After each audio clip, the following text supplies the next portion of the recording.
सोचते हैं कि फाइनेंशियली फ्री होने के लिए बहुत सारे पैसों की जरूरत होती है, लेकिन एक्चुअली में सच्चाई ये है कि फाइनेंशियली फ्री होने के लिए हमें अपनी सोच से भी कम पैसों की जरूरत होती है, जिसमें अगर हम सही से मेहनत करें तो आसानी से इसे हासिल कर सकते हैं। आज हम बात करने वाले हैं फाइनेंशियली फ्रीडम की किताब के बारे में, जिसके ऑथर हैं ग्रेट सप्टियाल। इस बुक में ऑथर ने हमें कम समय में ज्यादा पैसा कमाकर फाइनेंशियली फ्रीडम हासिल करने के लिए कुछ स्टेप्स प्रोसेस के बारे में सिखाती है, ताकि आप कम समय में ज्यादा पैसे कैसे कमा सकें। और साथ ही ऑथर हमें ये भी बताते हैं कि कैसे हम कम मेहनत करके ज्यादा पैसे कमा सकते हैं। इस पूरी समरी को ऑथर्स ने 12 पार्ट में डिवाइड किया है। इसमें इतनी सारी जानकारी दी है कि शायद यह वीडियो काफी लंबी हो सकती है, इसलिए इस वीडियो को पूरा सुने ताकि आप ये जान पाएं कि आप कैसे फाइनेंशियली फ्रीडम हासिल कर सकते हैं। नंबर 1 है time is more valuable then money, यानी समय पैसों से ज्यादा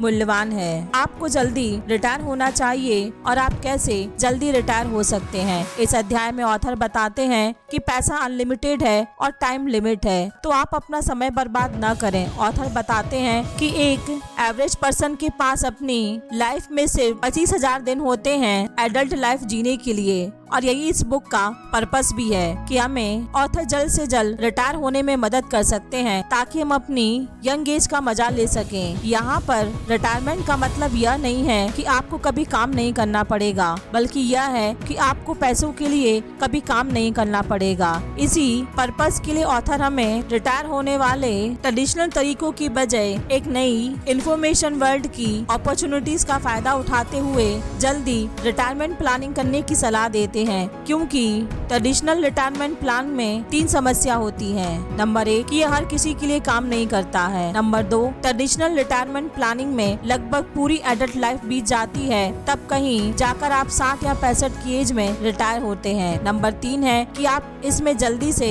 रिटायर और अमीर नहीं बन सकते हैं। तो इसलिए ऑथर ने हमें इसकी जगह अपग्रेडेड इंफॉर्मेशन वर्ल्ड में जो रूल फॉलो करते हैं उन्हें अपनाने की सलाह देते हैं। लोग हाई स्कूल में या 20 से 25 साल की एज में फाइनेंशियली फ्री बन रहे हैं, तो वो इन तरीकों को अपना रहे हैं। नंबर 1 है सबसे पहले जॉब के साथ साथ हमें साइड बिजनेस स्टार्ट करना चाहिए। नंबर 2, हमें जितना ज्यादा और जितना जल्दी हो सके इन्वेस्टमेंट स्टार्ट करनी चाहिए, चाहे वह रियल एस्टेट में हो या शेयर मार्केट में या कहीं भी, हमें अल्टीमेट इन्वेस्टमेंट स्टार्ट करनी चाहिए। नंबर 2 है व्हाट इज योर नंबर, यानी कि आपका नंबर क्या है। यह शायद उससे कम हो सकता है जो आप सोचते हैं। जब डेस्टिनेशन क्लियर होता है तभी वहां तक पहुंचने का रास्ता पता किया जा सकता है, और यहाँ पर डेस्टिनेशन का मतलब आपकी फाइनेंशियली फ्रीडम है। कई लोग सोचते हैं कि फाइनेंशियली फ्री होने के लिए बहुत सारे पैसों की जरूरत है, लेकिन वास्तव में ऐसा नहीं है। फाइनेंशियली फ्री होने के लिए हमें अपनी सोच से भी कम पैसों की जरूरत होती है। इस अध्याय में ऑथर हमें पैरामीटर सिखाती हैं, जिनकी मदद से हम अपनी फाइनेंशियली फ्रीडम के लिए मनी रिक्वायरमेंट प्लानिंग बनाने का समय निकाल सकते हैं। तो इसके लिए पहला पैरामीटर है अपनी लिविंग लाइफ, मतलब सर्वाइवल लाइफ के लिए जरूरी मनी डिसाइड करें। दूसरा कि अपनी कंफर्टेबल लाइफ स्टाइल जीने के लिए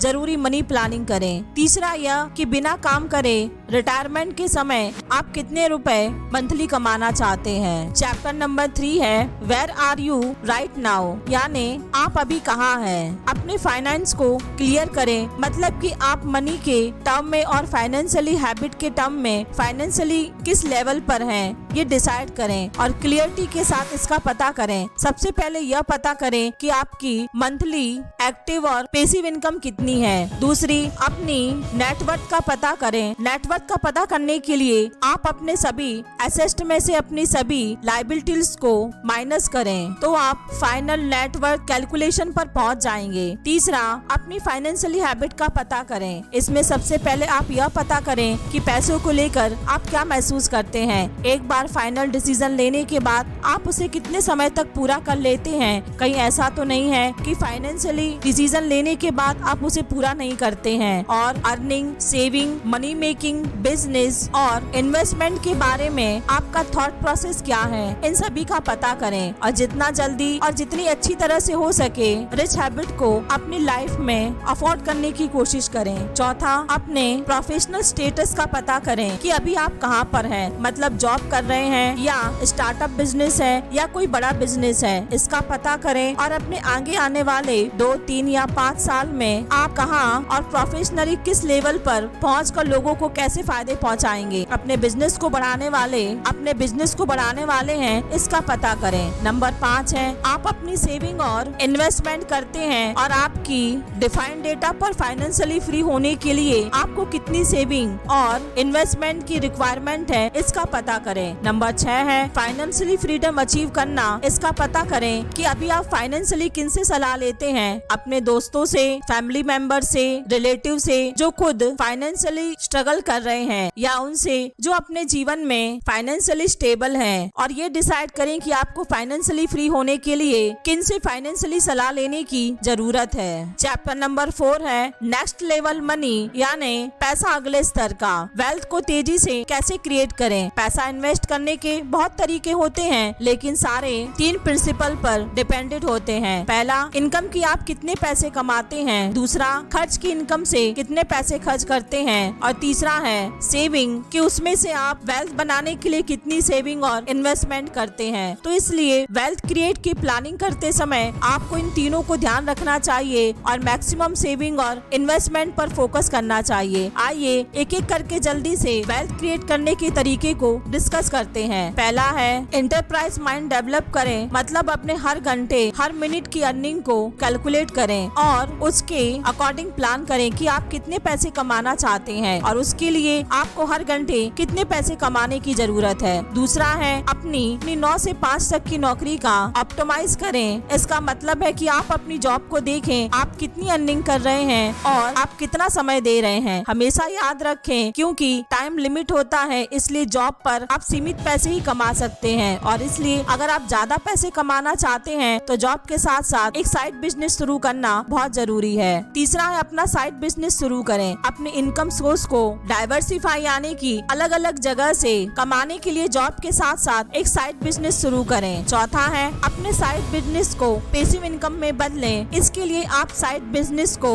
साइड बाय साइड बढ़ाते रहें और अपना बिजनेस करने के लिए लोगों को हायर करें, ताकि इससे उन्हें भी एम्प्लॉयमेंट मिले और आपका बिजनेस आपके बिना चलने से आप जॉब के साथ पैसिव इनकम भी कमा सकें। पांचवा तरीका है इन्वेस्टमेंट करें। जितना जल्दी जितना हो सके फाइनेंशियली एजुकेशन, इन्वेस्टमेंट एजुकेशन को हासिल करें और शेयर मार्केट, रियल एस्टेट और जितने भी इन्वेस्टमेंट के तरीके आपने सीखे हैं उसमें इन्वेस्ट करें। आप उन इन्वेस्ट किए गए पैसों से पैसिव इनकम कमाते हुए आप फाइनेंशियली फ्री हो सकें। चैप्टर नंबर 5 है इज इट वर्थ इट, क्या यह इसके लायक है। कुछ भी खरीदने से पहले पैसे के बारे में सोचने के 11 तरीके होते हैं। इस चैप्टर में पैसे कमाने के लिए पैसा बचाना है। यहाँ हमें ऐसे क्वेश्चन डिस्कस करने वाले हैं जिन्हें कुछ भी खरीदने से पहले आप अपने आप से पूछें, तो आपको यह डिस्कस करने में मदद करेगी कि वह चीज खरीदना आपके लिए फायदेमंद है या नहीं। तो इस सीरीज में पहला सवाल यह है कि यह खरीदारी मुझे कितनी खुश करेगी। दूसरा सवाल यह है कि इस चीज को खरीदने के लिए मुझे कितने पैसे खर्च करने होंगे। तीसरा सवाल है ऐसा करने के लिए मैं अपनी लाइफ के कितने घंटे ट्रेड करने जा रहा हूँ। इसका मतलब है इसे अफोर्ड करने के लिए मुझे कितने घंटे काम करने की जरूरत है। चौथा सवाल है क्या मैं इसे अफोर्ड कर सकता हूँ। पांचवा, इस प्रोडक्ट की कीमत बाकी प्रोडक्ट की कंपैरिजन में कितने % ज्यादा है या कम है। छठा, क्या मैं इसे किसी तरह से कम पैसे में खरीद सकता हूँ। सातवां सवाल है इसके लिए कितनी कन्वीनियंस की जरूरत होगी, मतलब प्रोडक्ट को लाने और ले जाने और बनाए रखने में कितना खर्च आएगा। आठवां क्वेश्चन है मुझे इसके लिए हर साल कितने रुपए की कॉस्ट लगेगी या मेरी लाइफ टाइम में हर साल कितने रुपए की कीमत इसे मेंटेनेंस करने में लगेगी। नौवां क्वेश्चन है इस प्रोडक्ट की कीमत कितनी है। 10वां क्वेश्चन है क्या यह प्रोडक्ट मेरे लिए भविष्य में कितना फायदेमंद होने वाला है। 11वां क्वेश्चन है यह इस क्वेश्चन की लिस्ट में सबसे जरूरी क्वेश्चन है और वह है कि भविष्य में यह प्रोडक्ट मुझे कितना समय देगा। इसका मतलब कि यह मेरा कितना समय बचाएगा। तो इस तरह ये क्वेश्चन आपके लिए सही फायदेमंद वेल्थी चीज खरीदने में आपकी काफी मदद कर सकते हैं। चैप्टर नंबर 6 है a budget that you will need, एक ऐसा बजट जिसकी आपको जरूरत होगी। फ्री रहकर अपने सेविंग रिटर्न को 25% तक कैसे बढ़ाया जाए। यहाँ हम बजट के बारे में बात नहीं करेंगे। बजट का मतलब आप अपने छोटे छोटे खर्चों में कटौती करके पैसे बचाने के लिए बजट बनाएं। लेकिन इसमें हम बात करेंगे कि आप अपने बड़े खर्चे जैसे कि घर, ट्रांसपोर्ट के खर्चे को कैसे बचा सकते हैं। तो आइए एक एक करके इन पैसों के बचाने के आइडिया पर डिस्कस करते हैं। घर के खर्चों को बचाने के लिए हो सकता है कि आप फाइनेंशियली फ्री होने से पहले एक छोटे से अपार्टमेंट में रहते हो या किसी पढ़ने वाले या अपने पड़ोसी के साथ अपना रूम शेयर कर रहे हो। कुछ लोग ऐसे होते हैं जो चाहते हैं कि कोई उनके घर की देखभाल करे और बदले में वो रहने के लिए एक कमरे का यूज करेंगे, इसलिए ऐसा घर पाकर आप वहाँ फ्री में रह सकते हैं। रहने के खर्चे को कम करने के लिए आप 1 या 2 बेडरूम का अपार्टमेंट किराए पर ले सकते हैं और उसमें सिर्फ एक कमरे में रह सकते हैं और बाकी 2 आप किसी और को किराए पर दे सकते हैं। आने वाले पैसों से आप उसका किराया देकर इस तरह से फ्री में रह सकते हैं और शायद कुछ ज्यादा भी कमा सकते हैं। इसी तरह ट्रांसपोर्ट बजट के लिए आप जब तक फाइनेंशियली फ्री नहीं होते हैं पब्लिक ट्रांसपोर्ट या किसी सस्ते ट्रांसपोर्ट में सफर कर सकते हैं या अपने किसी दोस्त के साथ अपने ऑफिस और जरूरत की जगह पर आ जा सकते हैं। इसी तरह आप इन टिप्स को यूज करके आप अपने हाउस और ट्रांसपोर्ट के खर्चे को कम करेंगे और उन पैसों से ज्यादा सेविंग कर सकते हैं। चैप्टर नंबर 7 है ऑप्टिमाइज योर 9 to 5 जॉब। अपनी 9 से 5 तक की नौकरी को ऑप्टिमाइज करें। अपनी फुल टाइम जॉब को फाइनेंशियली फ्रीडम के लिए लॉन्चिंग पैड के रूप में बदलें। अगर आप ज्यादा पैसा कमाना चाहते हैं और अपने फाइनेंशियली फ्री नंबर्स को जल्दी से हिट करना चाहते हैं तो आपके लिए अपनी जॉब को ऑप्टिमाइज करना बहुत जरूरी है। इसमें आपकी शॉर्ट टर्म स्ट्रेटजी अपने स्किल सेट को बेहतर करके सैलरी, इंसेंटिव और जॉब के फायदे को मैक्सिमाइज करना होगा। आपकी लॉन्ग टाइम स्ट्रेटजी यह होनी चाहिए कि आप अपनी इंफॉर्मेशन और स्किल में सुधार करें और लोगों के स्किल्स, इंफॉर्मेशन और टैलेंट को एक जगह लाकर अपनी कंपनी को सक्सेसफुल बनाएं। यहाँ कुछ टिप्स दिए गए हैं जिन्हें इस्तेमाल करके आप अपनी सैलरी और नौकरी के बेनिफिट्स को मैक्सिमाइज कर सकते हैं। सबसे पहले जॉब के बेनिफिट को मैक्सिमाइज करने के बारे में डिस्कस करते हैं। नंबर 1, अपनी जॉब बेनिफिट को मैक्सिमाइज करने के लिए आप अपनी कंपनी के HR से मिलकर उन्हें ज्यादा बेनिफिट्स प्रोवाइड कराने के बारे में बात कर सकते हैं। नंबर 2, आपको कंपनी से इंश्योरेंस पॉलिसी मिलनी चाहिए। नंबर 3, अगर आप अपनी जॉब के लिए बेनिफिट से दुखी हैं, तो अपने मन चाहे बेनिफिट हासिल करने के लिए नेगोशिएशन करने की कोशिश करें। इन टिप्स को आप अपनी सैलरी मैक्सिमाइज करने के लिए इस्तेमाल कर सकते हैं। नंबर 1 है अपने स्किल को इम्प्रूव करें। नंबर 2, ज्यादा कंपनी के साथ सैलरी की जगह परसेंटेज बेस पर काम करके। नंबर 3, काम के लिए ज्यादा सैलरी ऑफर्स करने वाली कंपनी में काम करके। तो इस तरह इन टिप्स को यूज करके आप अपनी जॉब की सैलरी और बेनिफिट्स को मैक्सिमाइज कर सकते हैं। और हमेशा याद रखें कि स्किल्स और नेटवर्क आपकी शॉर्ट टर्म की और लॉन्ग टर्म दोनों सक्सेस में मदद करेंगे। इसलिए सबसे ज्यादा फोकस अपने स्किल्स और अपने नेटवर्क को इंकरेज करने में करें। चैप्टर नंबर 8 है how to make more money, यानी ज्यादा पैसे कैसे कमाएं कम समय में। एक प्रॉफिटेबल साइड हैबिट्स, जैसे कि हम सब जानते हैं कि साइड हैबिट्स प्रॉफिटेबल साइड हर्सल, जैसे कि हम सब जानते हैं कि साइड हर्सल करने का मतलब होता है अपनी जिंदगी में काम करने के अलावा बाकी समय में कुछ काम करना। अपनी इनकम को डाइवर्सिफाई करने के लिए कुछ नया सीखें और ट्राई करने के लिए मैक्सिमम रिस्क के साथ साइड बिजनेस शुरू करना बहुत फायदेमंद हो सकता है। साइड हर्सल आप 2 तरीके से कर सकते हैं, किसी और के लिए काम करके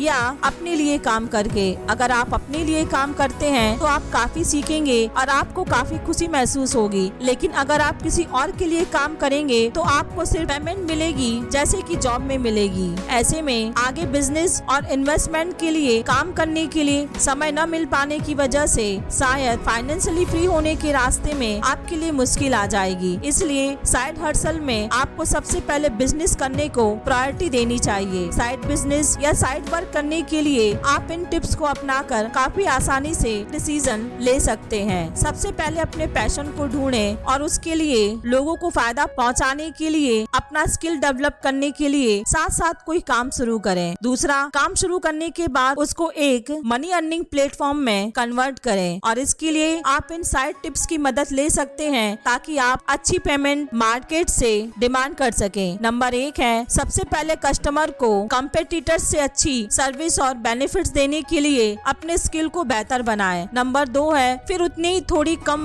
चार्ज करके जितना कॉम्पिटिटर्स चार्ज कर रहे हैं। नंबर 3, क्वालिटी वर्क के जरिए मार्केट में अपनी एक वैल्यू और रेपुटेशन बनाएं। नंबर 4 है बिजनेस बिल्डिंग के बारे में सीखकर अपने बिजनेस को step by step scale up करते चले जाएं। चैप्टर नंबर 9 है स्टेप 2 इन्वेस्ट फास्टर, यानी कि तेजी से इन्वेस्ट करने के लिए अपने पैसे कमाने में तेजी लाएं। 5 कॉन्सेप्ट पर बेस है जो आपको सीधे इफेक्ट करती है, इसलिए इन्हें अपनी लाइफ में जरूर फॉलो करें। नंबर 1 है, पहला कॉन्सेप्ट है अपने रिस्क को मिनिमाइज करें। दूसरा है फीस को मिनिमाइज करें। तीसरा, अपने कंट्रीब्यूशन में टैक्स को कम करें। चौथा है, अपने रिटर्न्स को मैक्सिमाइज करें। और पांचवा है, अपने विड्रॉल टैक्स को कम करें। और इसे हमेशा अपने मन में रखना, जिसकी आपको समझ न हो वहाँ पर कभी भी इन्वेस्ट न करें। आइए एक एक करके इन्हें समझते हैं। पहला स्टेप है अपने शॉर्ट टर्म और लॉन्ग टर्म इन्वेस्टमेंट को अलग अलग करें। मतलब जितने आप शॉर्ट टर्म इन्वेस्टमेंट से पैसा कमाना चाहते हैं उन्हें अलग रखें, और लॉन्ग टर्म में जिन इन्वेस्टमेंट से कमाना चाहते हैं उन्हें अलग तरीके से प्लान करें। नंबर 2 है, पता करें कि आपको कितना इन्वेस्ट करना ही करना है। जैसा कि हम सभी जानते हैं कि जितनी ज्यादा हम सेविंग करें उतना ही ज्यादा हम अपने फाइनेंशियली फ्रीडम के गोल्स को हासिल कर सकेंगे।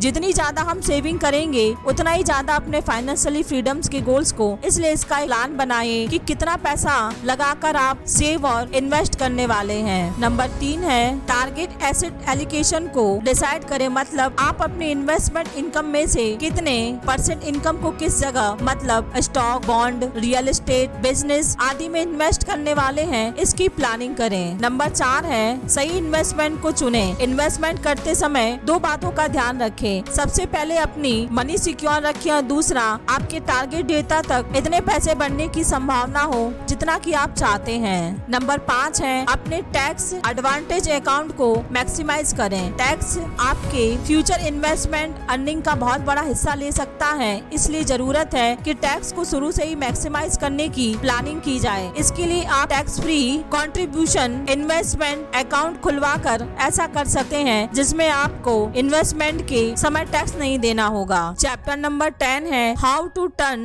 $10,000 into millions in real estate investing, यानी कि रियल एस्टेट इन्वेस्टिंग में $10,000 को लाखों में कैसे बदलें। रियल एस्टेट इन्वेस्टिंग आपकी अर्निंग पोर्टफोलियो में डाइवर्सिफाई लाने का एक बहुत अच्छा जरिया है, और रियल एस्टेट बाकी सेविंग जैसे कि स्टॉक, शेयर मार्केट या बॉन्ड, इन सब की तुलना में काफी सेफ और प्रॉफिटेबल है। रियल एस्टेट में इन्वेस्ट करने के 3 तरीके हैं। प्रॉपर्टीज को खरीद कर उन्हें बेच कर पैसा कमा सकते हैं। नंबर 2, कम कीमत में प्रॉपर्टी खरीद कर उस प्रॉपर्टी को एक बेहतर घर में बदल कर उसे ज्यादा पैसों में बेचकर पैसा कमा सकते हैं। नंबर 3 है, आप प्रॉपर्टीज खरीद सकते हैं और उसे लॉन्ग टर्म के लिए रख सकते हैं, और बाद में कीमत बढ़ने पर आप उसे बेचकर पैसा कमा सकते हैं। चैप्टर नंबर 11 है, अपनी बाकी की जिंदगी के लिए इन्वेस्टमेंट करने से कैसे दूर रहें। अगर आप जल्दी रिटायर होना चाहते हैं तो आपको सही इन्वेस्टमेंट स्ट्रेटजी डेवलप करनी चाहिए, जिसमें बिना काम किए भी आपका पैसा तेजी से बढ़ता रहे। अपने रिटायरमेंट के बाद टैक्स को बचाते हुए लगातार कमाई करने के लिए इन टिप्स को फॉलो करें। नंबर 1 है, जितना ज्यादा हो सकता है अपनी